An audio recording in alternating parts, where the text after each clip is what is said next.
کوردستانی سۆر ئەو ناوچەیەی دەکەوێتە باکووری ڕۆژهەڵاتی کوردستانی گەورە بە گوێرەی نەخشەی ئێستا دەکەوێتە نێوان ئازەربایجان و ئەرمینیا. لە ساڵانی 1923 و 1929 ناوچەیەکی ئۆتۆنۆمی بوو لەژێر دەسەڵاتی یەکێتی سۆڤیەتی پێشوودا و لە دوای ساڵانی 1930ەوە بەسەر چەند پارێزگایەکدا دابەش بوو. دواتر ئەو پێگە تایبەتەی هەیبوو لە دەستیدا. زمانی سەرەکی کوردی زاراوەی کرمانجی بوو. پایتەختەکەشی شاری لاچین بوو.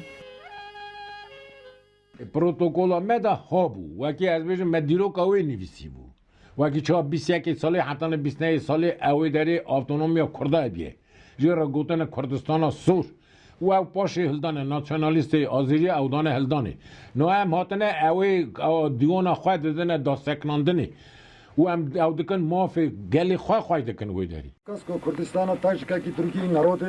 لە ساڵانی 1991 1992 هەوڵێک درا بۆ داڕشنەوەی نەخشەی کوردستانی سۆر لە ژێرناوی کوردستانی قەوقاز. ئەو ئەرکە لەلایەن رووسیا و ئەرمینیاوە بە وەکیل مستەفایف سپێردرا بوو بەڵام هەوڵەکان سەریان نەگرت. وەختێک و 15 مەهێ لاشین ئازاد بوو 92 ساڵێ ئەس سێ ڕۆژە شوندا ئایلاخوا چوومەوە دەرێ مە ڕۆژە یەکەمین جوات دەرباز کرد جواتە ji bartinê tevgera azadiya Kurdistanê me elan kir roja dehê mehê jî mek Kurdistana serbest elan kir. بە گوێرەی سەرژمێری ساڵی 1926 یەکێتی سۆڤێت ژمارەی دانیشتوانی کوردستانی سۆر 51,200 کەس بووە. 73.7% کورد و 26.3% ئازەربایجانی بوون.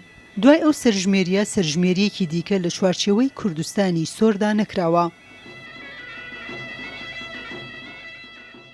کوردستانی سۆر بەڵگە فیلمێکی تۆڕی میدیایی ڕووداوە کە لە 7 وڵاتکاری وێنەگرتنی بۆ کراوە و تێیدا چەندین نهێنی کوردستانی سۆر ئاشکرا دەکات. کاژێردەی ئەم شەو بڵاو دەبێتەوە.